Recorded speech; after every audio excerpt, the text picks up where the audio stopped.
Hello la team, on se retrouve du coup, on est lundi matin et comme tous les lundis matins, on fait donc les rapports, sauf que là aujourd'hui c'est un peu différent dans le sens où on va présenter les nouveaux rapports, donc le nouveau tableau de bord l'outil à nos nouveaux clients, donc on va le mettre en place, donc c'est une toute nouvelle approche qu'on doit effectuer. Donc là on est en train de revoir un peu les derniers détails avec Alexandre. Et ensuite viendra se faire tous les rendez-vous clients, donc autant vous dire que ça va être une journée bien chargée en relation client, mais bon c'est normal, ça fait partie de nos valeurs. Et ensuite pas mal d'opérationnels, puisque cette semaine il y a beaucoup de choses à effectuer. On a notamment le site Lutti qui devrait bientôt voir le jour. Pas cette semaine je pense, Ça sera début de semaine prochaine à mon avis. Ok, j'ai teasé un peu trop vite du coup.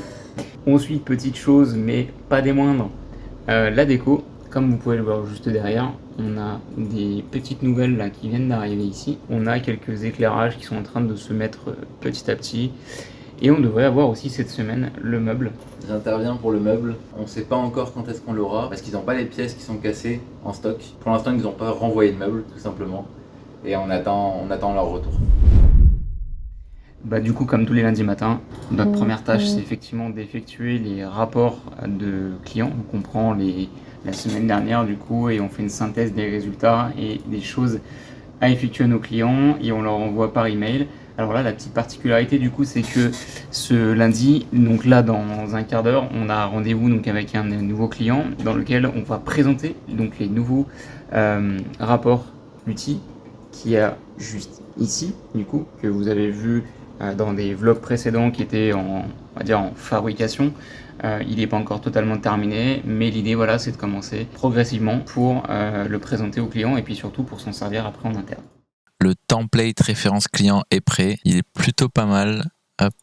Donc on commence d'abord par un titre qui est un peu un titre qui incite à cliquer, on va dire, mais qui est toujours vrai, évidemment. À droite, le logo du client et notre logo. Un petit texte très court pour expliquer un petit peu la collaboration. Un bouton pour accéder directement à la section des résultats, qui est ici. Donc on va à chaque fois choisir 4 métriques. Là, c'est des métriques au hasard, ça n'a rien à voir avec le client. 4 métriques qui représentent réellement la mission qu'on a fait pour eux. Ensuite, une photo des clients, une petite phrase un petit peu...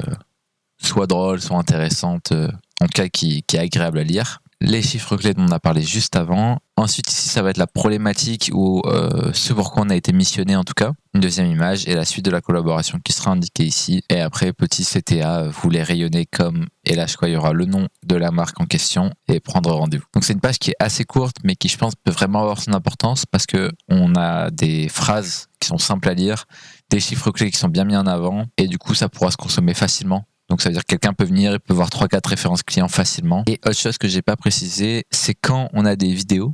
Donc quand on a, par exemple, on a fait un témoignage client ou alors qu'au lieu de mettre une photo du client, il y a une vidéo qui est beaucoup plus intéressante. Ici, on pourra mettre une vidéo. Donc ça peut vraiment avoir un intérêt de mettre de la vidéo ici parce que c'est dès le début de la page. Et derrière là, le vert que vous voyez ici, c'est la couleur du client mise en transparence. Et là, c'est la couleur du client qu'on retrouve ici. Au niveau du site, la page d'accueil est quasiment bonne. Il manque encore que la partie notre processus, donc comme hier. Et du coup, je suis en recherche sur Dribbble pour essayer de trouver des inspi. Mais c'est pas simple, il n'y a pas grand chose qui a l'air de bien correspondre à ce qu'on veut. Donc on cherche. Mais Alexandre, qu'est-ce que Dribbble ? Florian a une très bonne remarque, c'est que vous ne connaissez peut-être pas Dribbble. Dribbble, c'est un super site pour avoir des inspirations. Moi, j'utilise que pour les sites internet, mais il y a pour plein d'autres choses. Si vous faites du print, il y a beaucoup d'inspiration. Même d'ailleurs, non, on l'utilise aussi pour les ads. Il y a aussi des inspirations pour les ads. Ça vaut le coup de regarder un petit peu ce qu'il y a sur le site. Si vous voulez faire n'importe quoi de graphique, de la 3D, du print, du site internet, des pubs, c'est vraiment top. Donc pour vous tenir informé, il y a eu beaucoup d'évolutions sur le rapport. Donc si vous vous souvenez bien des derniers rushs dans les précédents vlogs, on avait un data studio qui était censé être hyper complet, il y avait un maquettage sur Adobe XD, etc. Bon, on a un peu revu notre fusil d'épaule. Non pas que c'était des choix de notre part, mais c'était plus des problématiques qui se sont additionnées, qui se sont cumulées et qui ont fait qu'on a dû revoir un peu notre strat. Ce qui se passe aujourd'hui au niveau des rapports, déjà on est sur une très bonne nouvelle puisque là on a livré notre premier rapport et dans ce rapport, du coup il est décliné en deux parties. La première partie, c'est qu'on a gardé le Data Studio, effectivement, qu'on a revu la structure du design, parce qu'on a eu de nombreux retours au niveau de l'UX de lui, et notamment des certaines parties qu'il fallait ajouter, modifier, etc. Donc c'est ce qu'on voulait, donc ça c'est un très bon retour. Deuxième retour, l'aspect objectif est 100% adopté auprès de nos clients. C'est un des trucs phares qui nous sont rapportés comme étant hyper positifs, donc on est très content de ça. De manière concrète, ça se passe qu'on a un Notion, donc du coup notre client va sur son Notion, donc il a un lien spécifique qui lui est attribué, dans lequel il va retrouver ses objectifs trimestriels qu'on a définis avec lui, donc ce qu'on avait auparavant sur le Data Studio.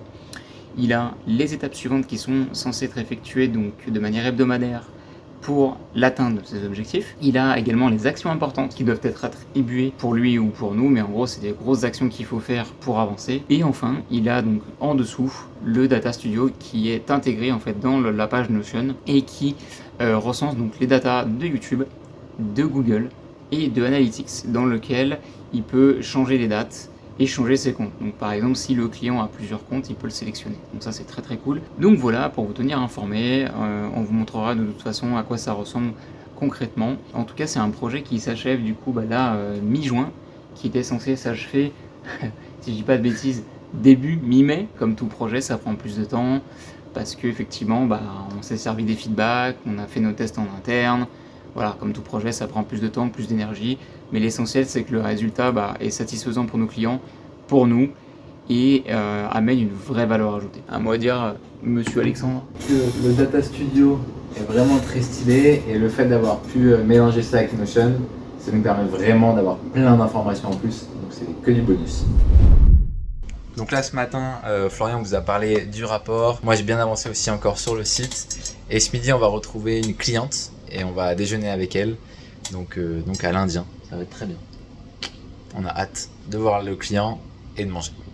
C'est la fin de ce vlog, on a préparé quelques petites nouveautés pour le prochain, donc celui qui arrive dans 2 semaines. Et du coup dans le prochain vlog, normalement on va recevoir du coup le nouveau meuble, si le vendeur accepte de nous le renvoyer. Pour l'instant on n'a pas eu encore de retour à ce niveau là. On verra tout ça dans le prochain vlog, à bientôt.